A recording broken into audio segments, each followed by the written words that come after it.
Une délégation de Médecins sans frontières, section française, est dans nos murs. Ce matin, elle a été reçue par le ministre d'État, ministre secrétaire général de la présidence de la République.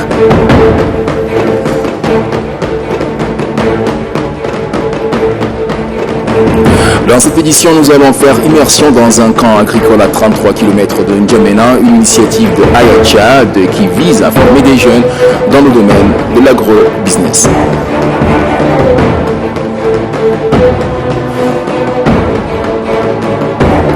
Saisine de finale de la Coupe de la CAF, le tirage au sort est déjà fait. Tout-puissant et l'export affrontera le 30 octobre prochain Djoliba FC du Mali. Bonsoir, bienvenue dans cette édition. Le ministre d'État, ministre secrétaire général de la présidence de la République, Kalzebe Payimi Debe, a accordé ce midi une audience à une forte délégation de la section française des Médecins sans frontières, conduite par son président, Dr Marguerite Terzian. Au centre des échanges, les activités des MSF France au Tchad. Nassour Nouditi. Présent au Tchad, depuis belle lurette, Médecins sans frontières est un partenaire de premier plan dans le domaine sanitaire. C'est pour densifier cette collaboration qu'une forte délégation de la section française de Médecins sans frontières, conduite par son président, Dr Marguerite Terzian, est venue échanger avec le ministre d'État, ministre secrétaire général de la présidence de la République, Kalzebe Payimi Debe.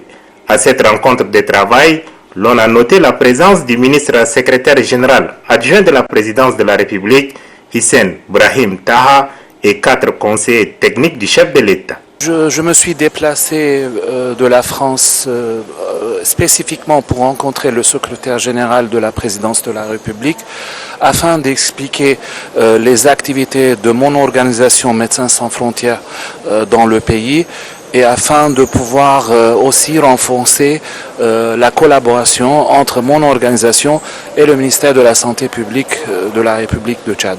Le président de MSF France, Dr Marguerite Terzian, a énuméré au ministre d'État, ministre secrétaire général de la présidence de la République, Kalzebe Payimi Debe, les différentes activités que son organisme mène sur le terrain. MSF est présent dans le pays depuis au moins 40 ans, à partir des années 70 et spécifiquement à partir des années 77. Et on est présent jusqu'aujourd'hui, notamment à N'Djamena. On a un projet nutritionnel dans la capitale. On est présent aussi depuis plusieurs années à Moïsala avec un projet pour lutter contre le paludisme. On soutient l'hôpital pédiatrique et la maternité dans la même ville. On a des activités externes également pour faire la santé primaire. On a intervenu lors des urgences à Mtimam pour les urgences réfugiés. On a intervenu pour les épidémies de rougeole à N'Djamena et bientôt à Mondoul. En général, donc, on est présent à N'Djamena et à Moïsala et on tente en collaboration avec le ministère de la Santé publique d'intervenir lors des urgences médicales et épidémiologiques. Ce n'est pas tout. Pour bien solidifier la collaboration, MSF France et le Tchad, un projet de renforcement des capacités du personnel soignant est envisagé. C'est la formation continuelle du personnel du ministère de la Santé. On a des accords avec le ministère de la Santé publique pour pouvoir intégrer des jeunes médecins infirmiers dans les structures où on travaille afin d'avoir la formation nécessaire pour être autonome tôt ou tard pour servir la population tchadienne. On est aussi en train de voir la possibilité de référer quelques personnels médicaux en formation spécialisée dans les pays limitrophes, comme par exemple des infirmiers anesthésistes ou des sages-femmes. Une demande d'établissement de sièges au Tchad est introduite par MSF en 2016. Le président de la République Idriss Déby Itno a marqué son accord, mais le dossier n'a pas abouti à ce jour. Informé au cours de l'audience, le ministre d'État, ministre secrétaire général de la présidence de la République, Kalzebe Payimi Debe, a instruit les conseillers aux affaires étrangères, ceux en charge des affaires juridiques et à la santé, de veiller à son aboutissement rapide. Aujourd'hui, 11 octobre, c'est la journée internationale de la petite fille. La ministre de la Femme, de la Protection de la Petite Enfance et de la Solidarité nationale, Dr Arjun Jalal Khalil, a lancé les activités commémoratives. La journée est placée sous le thème « Les filles, force libre et inarrêtable ». Mandi Bandoum. Les filles parlementaires à l'école du leadership. Il s'agit pour les organisations d'outiller les filles sur les notions élémentaires du leadership et son application dans le quotidien. C'est une initiative qui s'inscrit dans le cadre de la journée internationale de la petite fille dont le thème prône les filles comme force libre et inarrêtable. Au Tchad, les défis de la petite fille sont nombreux et il faut une synergie pour réussir le pari de l'épanouissement. Une femme, c'est ici. C'est de s'accepter, d'être elle-même, de savoir ce qu'elle veut. Et c'est l'occasion de s'exprimer à l'occasion de cette journée. Et l'expression, c'est un engagement. Vous dites, je veux faire ça. Si on ne me donne pas, je vais voir comment je vais obtenir ça. Célébrée chaque 11 octobre, cette journée vise à mettre en lumière les besoins des filles et à répondre aux défis auxquels elles font face. Prélude à la journée internationale de la femme rurale, la ministre de la Femme, de la Protection de la Petite Enfance et de la Solidarité nationale, Dr Arjun Jalal Khalil, a ouvert officiellement ce matin à la Maison de la Femme une foire commerciale agro-sylvopastorale, un cadre d'exposition des produits des femmes rurales. Mariam Hassan Hussein. Placée sous le thème « Autonomisation de la femme rurale et conditions essentielles du développement durable », cette journée offre l'opportunité à l'autonomisation formelle de la femme en général et celle du monde rural en particulier. C'est l'occasion de jeter un regard sur la condition de vie de la femme rurale et que cette foire a été lancée. Les femmes jouent un rôle décisif dans le développement de l'agriculture et de l'élevage, qui sont les deux mamelles de notre économie. Néanmoins, le chemin qui conduit à leur autonomisation est encore parsemé d'embûches multiformes. La volonté manifeste du président de la République, Idriss Déby Itno, de mettre les femmes et les jeunes au cœur de la politique du développement permet de prendre des mesures pertinentes pour soustraire les femmes des discriminations liées aux pesanteurs socio-culturels et aux facteurs économiques pour en faire de véritables moteurs de développement rural. Pour donner la place à la femme en général et celle du monde rural en particulier, donc cette exposition commerciale permettra aux femmes de renforcer leurs capacités en technique de gestion des activités génératrices de revenus. L'autonomisation de la femme rurale est indispensable pour parvenir à l'équité du genre, garantir un emploi décent pour tous, éliminer la pauvreté et la faim et agir enfin en faveur du bien-être familial et des changements climatiques. Cette foire amènera chaque participante à faire découvrir les produits de nos terroirs valorisés, transformés et fabriqués par les groupements de femmes et agri-entrepreneurs de la province de N'Djamena et ses environs. Il s'est tenu ce matin la session extraordinaire du comité paritaire de suivi de l'Office national de sécurité alimentaire, ONASA. 2 points sont inscrits à l'ordre du jour, l'adoption du compte-rendu de la session ordinaire du comité paritaire de suivi de 5 février dernier et l'examen du projet de décret de réforme organisationnelle et structurelle de l'ONASA. C'est le ministre de la Production agricole, Madidian Padiarut, qui a présidé la séance. Abdul Kayoul. L'Office national de sécurité alimentaire, ONASA, traverse une zone de turbulence. Cela est dû à la crise financière que subit le pays. Cette conjoncture économique impacte négativement sur le fonctionnement de l'institution. Pour remédier à cette situation, le comité paritaire de suivi de l'ONASA passe en revue les propositions et recommandations faites par le comité ad hoc chargé de recadrer la mission dévolue à l'Office national de sécurité alimentaire, celle de relever les défis alimentaires et nutritionnels dont rencontre le pays.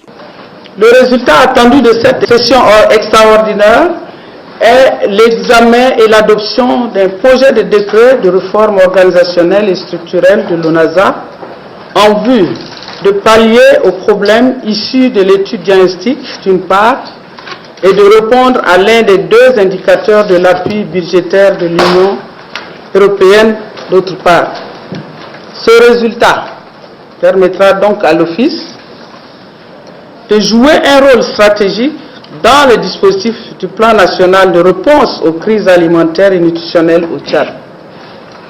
Cette question est au centre des préoccupations des hautes autorités du pays.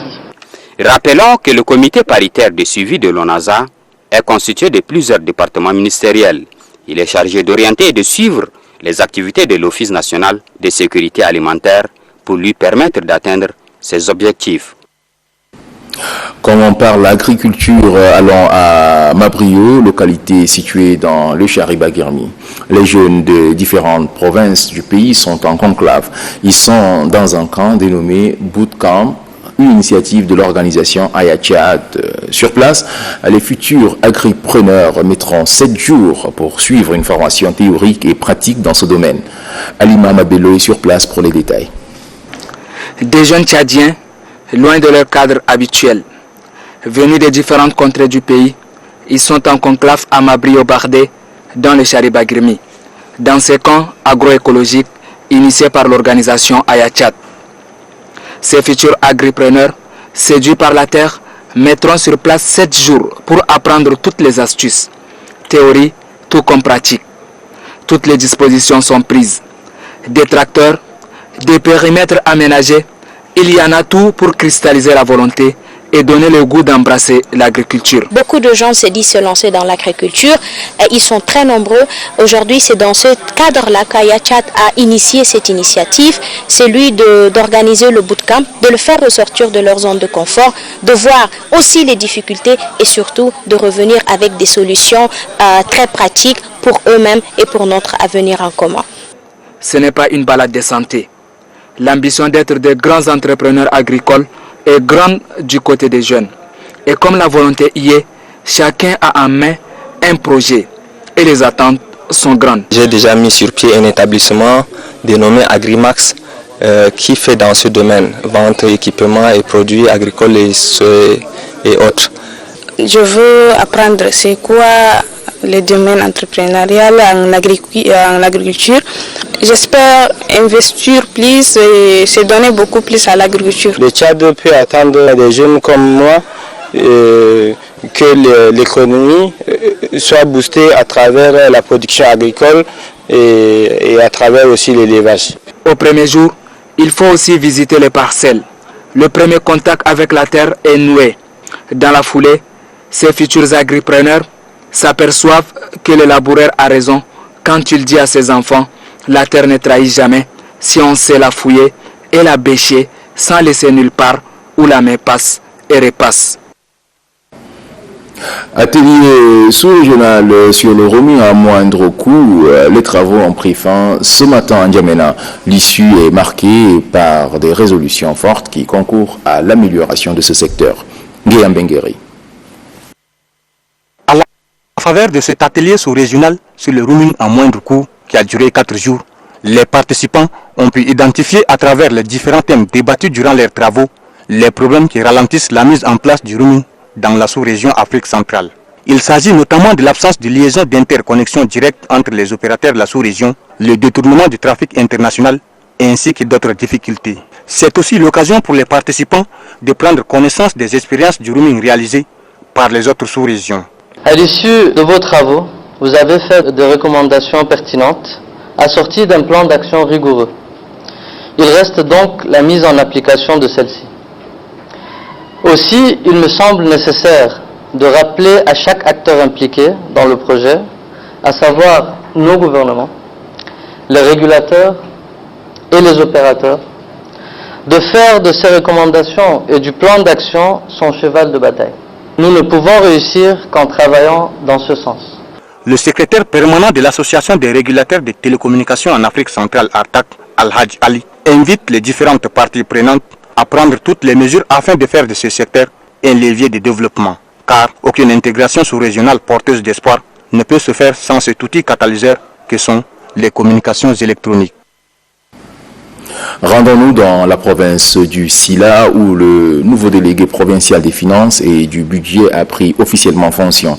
Il est installé par le secrétaire général de cette province, Omar Osanda Makashi. Varelach.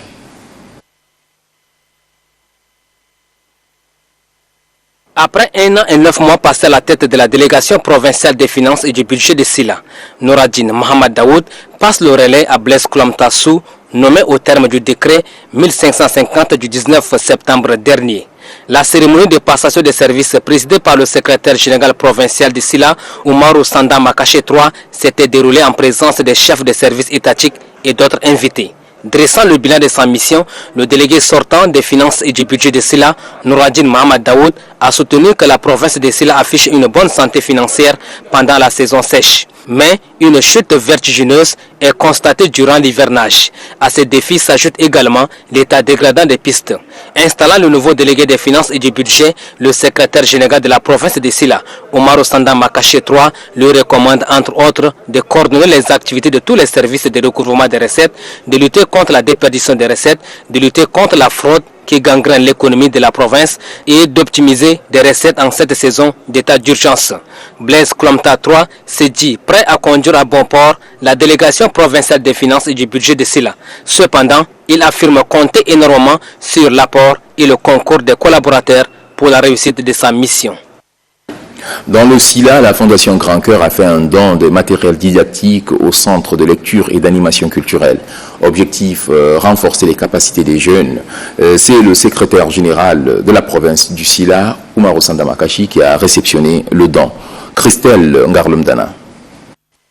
Créé à l'initiative de la Fondation Grand Cœur, le centre de lecture et d'animation culturelle Claque de Gosbeida joue un rôle crucial dans le cadre de renforcement des capacités des jeunes.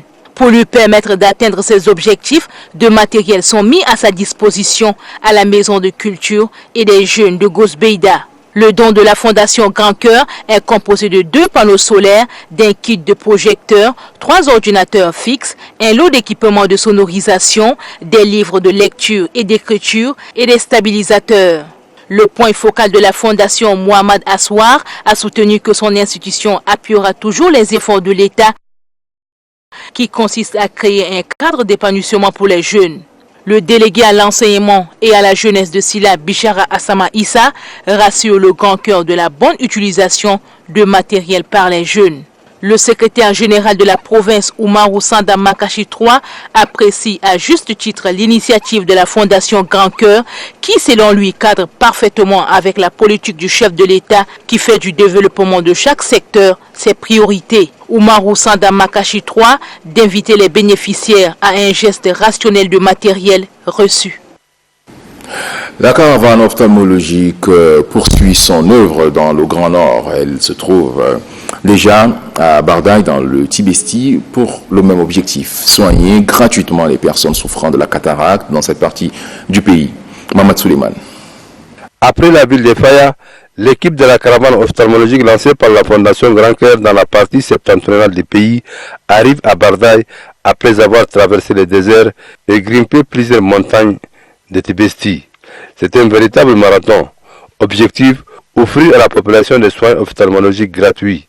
La ville de Bardaï constitue la dernière étape de cette caravane ophtalmologique.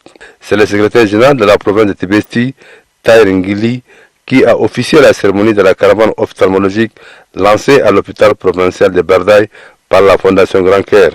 Le point focal de la Fondation Grand Cœur de la province de Tibesti, Mokhtar Kalibou Ani, tout comme le maire de la ville de Bardaï, Ali Sougui Hassan, ont salué cet acte humanitaire de la Fondation Grand Cœur. Selon eux, tout ce mérite revient à la présidente de la dite fondation, Hindedebi Itno.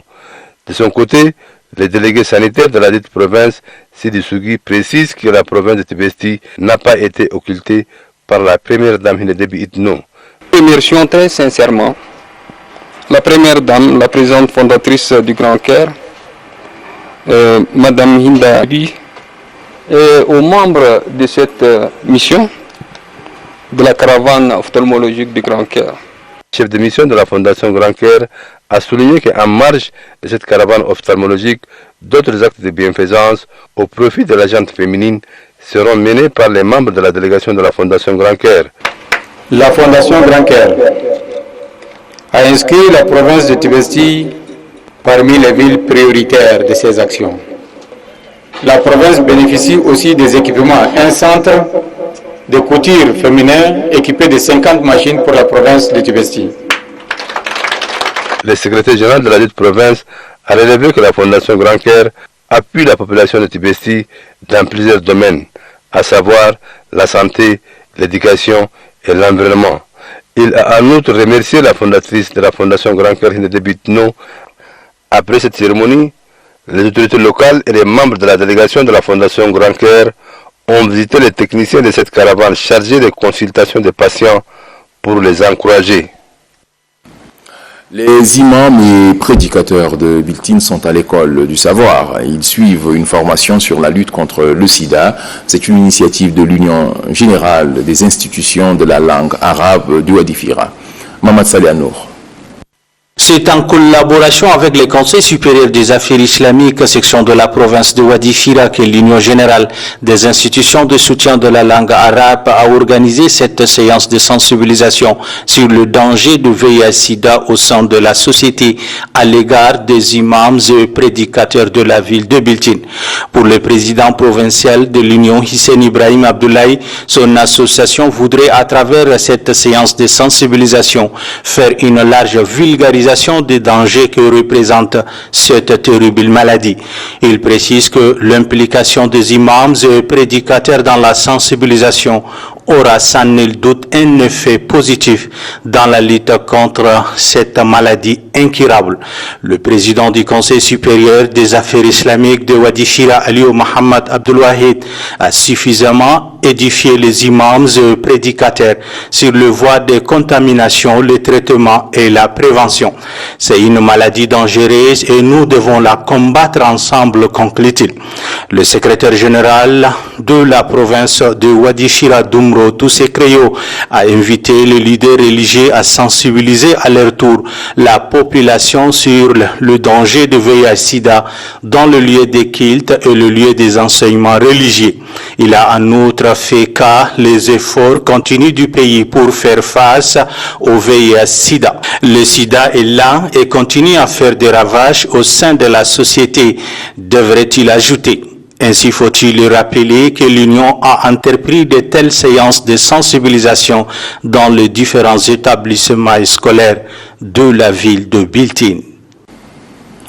De Biltine à Koumra, nous sommes dans le Mandoul où le délégué provincial aux finances et à l'économie a pris officiellement service.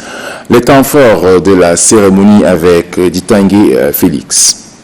Le délégué aux finances et à l'économie de la province du Mandoul sortant, Oumar Sougouma Garman, a dressé le bilan des activités de 3 ans et 10 mois et en appelle les services de recettes, particulièrement des régies financières, à plus de collaboration avec son successeur. Installant officiellement le nouveau délégué aux finances et à l'économie, le gouverneur de la province du Mandoul, Sébia Semda, de dire que le domaine des finances et du budget constitue non seulement un facteur de dynamisation de l'économie, d'emploi et une source de rentrée des devises, mais aussi et surtout un moyen d'ouverture sur le monde extérieur. Le nouveau délégué aux finances et à l'économie de la province du Mandoul, Mahamat Nour Ngari, a remercié les plus hautes autorités pour sa nomination en ce poste de responsabilité avant d'appeler tous les acteurs économiques et les chefs de services de recettes à une franche collaboration. Une semaine après sa visite dans quelques services placés sous sa tutelle, le préfet du département de la Pendé, à la tête d'une délégation, a visité quelques établissements primaires et secondaires de la ville de Doba pour s'enquérir de l'effectivité de la rentrée des classes depuis le 1er octobre. Ali Haki.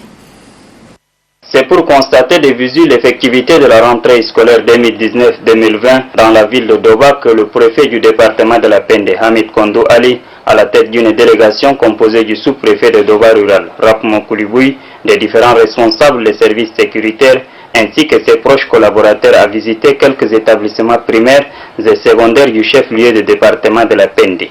À l'école du centre de Doba, qui a constitué la première étape de cette visite, l'on constate que la rentrée est timide. Les salles de classe ne sont pas archi-combles d'élèves. Hamid Kondou Ali a encouragé les enseignants et élèves à plus de travail pour relever les défis de cette rentrée. Puis cap est mis à l'école de quartier arabe. Ce fut le même geste et même conseil de la part du préfet de la Pende. Au lycée Bernard Dukwa Garandi, scientifique tout comme littéraire, le préfet et sa suite ont visité la bibliothèque et quelques salles de classe.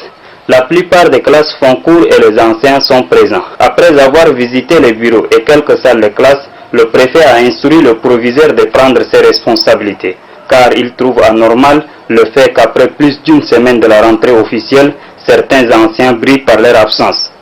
Cette visite de quelques établissements a permis au préfet Hamid Kondo Ali, d'une part, de constater les conditions dans lesquelles travaillent ces établissements, et d'autre part, de noter l'effectivité de la rentrée des classes. Dans chaque établissement, le préfet a insisté sur le bilinguisme, la ponctualité et l'assiduité des enseignants, car, dit-il, le gouvernement de la 4e République du Tchad, sous l'impulsion du président de la République, Idriss Déby Itno, fait du bilinguisme un moyen fort de la renaissance de l'école tchadienne. Quittons la salle pour le terrain au village Ambagol dans le Hadjar Lamis. C'est l'union des imams du Tchad qui sensibilise les parents à envoyer leurs enfants à l'école. Abdelhadi Mamad Saleh Babayaro. Nous sommes au village Ambagol, une localité située à 7 km de Germaya Parmani, département de Haraz-Albiar, province de Hadjar Lamis. C'est cette localité qui est choisie par les membres de l'union des imams des mosquées au Tchad, du Conseil supérieur des affaires islamiques dirigé par Cheikh Al-Goni Hassan Moussa. L'éducation des enfants et femmes était au centre de la rencontre entre les membres de l'union des imams des mosquées au Tchad, les religieux et parents des enfants venus des différents villages de cette localité.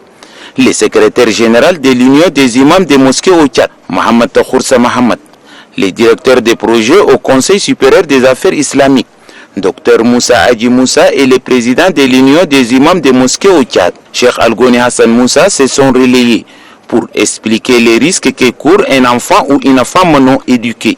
Il exhorte les parents d'envoyer leur progéniture à l'école, comme leur recommandent les plus hautes autorités du pays. Suite à la participation de l'Association des jeunes arc-en-ciel pour la stabilité sociale en Afrique, AJASA, au premier forum international de la jeunesse africaine, le président de l'AJASA, Mbaramadi Désiré, a organisé un point de presse. Il fait le compte-rendu de la rencontre. Ce trophée de ce premier forum international de la jeunesse africaine, en guise de reconnaissance, est pour nous le symbole d'un leadership charismatique et avéré émanant d'une entité rêvée.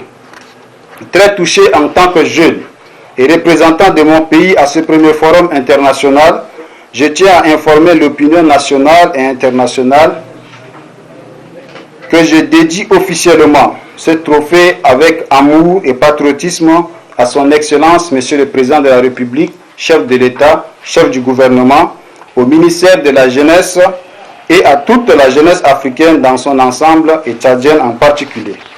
À la suite de ce point de presse, je voudrais avoir une possibilité de présenter ce trophée à son Excellence, Monsieur le Président de la République, au ministre de la Jeunesse et à son honorable Président de l'Assemblée nationale. Après la présentation du trophée aux plus hautes autorités, une large restitution sera organisée avec tous les jeunes leaders des associations et mouvements de la jeunesse. L'ONG SOS Personnes Âgées a donné un coup de balai ce matin à l'Assemblée nationale. C'est dans le cadre de ces activités marquant la célébration de la Journée internationale des personnes âgées. Bien qu'elle soit célébrée chaque 1er octobre, l'ONG a tenu à poser ses gestes pour lancer l'alerte par rapport aux conditions de vie des personnes âgées. Aman Garasta. Les membres de l'ONG SOS Personnes Âgées font l'œuvre utile à l'Assemblée nationale. Ce coup de balai entre dans le cadre de la 28e édition de la Journée internationale des personnes âgées célébrée chaque 1er octobre au Tchad. Cette organisation célèbre en différé la journée. L'action de ces personnes de troisième âge au sein de l'hémicycle consiste à rendre encore plus salubre cet édifice, rétorque le coordonnateur national de l'ONG SOS Personnes Âgées. Nous sommes venus nettoyer cette Assemblée nationale. C'est pour dire que c'est le pays que nous sommes en train de nettoyer comme ça, pour que les défauts ne puissent plus répéter. Et c'est un bon signe que nous donnons aussi aux jeunes c'est à eux normalement de venir nettoyer l'Assemblée nationale. Mais comme ils ne le font pas, nous en tant que personnes âgées, nous sommes venus leur donner un exemple. Et c'est pour dire que la personne âgée est utile encore pour la société. Un geste apprécié par le président de la commission santé à l'Assemblée nationale. La base de la santé se trouve dans la propriété. Lorsqu'il y a salubrité, il y a la santé, et lorsqu'il y a la santé, il y a le développement. Donc, j'ai trouvé que c'est une bonne initiative et l'ONG SOS nous a présenté une documentation et ces documentations vont être exploitées au niveau de l'Assemblée et précisément au niveau de la commission santé. Cette rencontre est aussi une occasion pour les membres de l'ONG SOS Personnes âgées de présenter les statuts régissant les personnes âgées. Créée en 2007, l'ONG SOS Personnes âgées s'est fixée comme objectif l'amélioration des conditions de vie des personnes âgées et la lutte contre la maltraitance. Tout puissant est l'export contre Djoliba FC, c'est l'affiche de la 16e de finale de la Coupe de la CAF. Le tirage au sort a déjà eu lieu. Le match aller va se dérouler à Bamako au Mali. Kadmouba Théophile.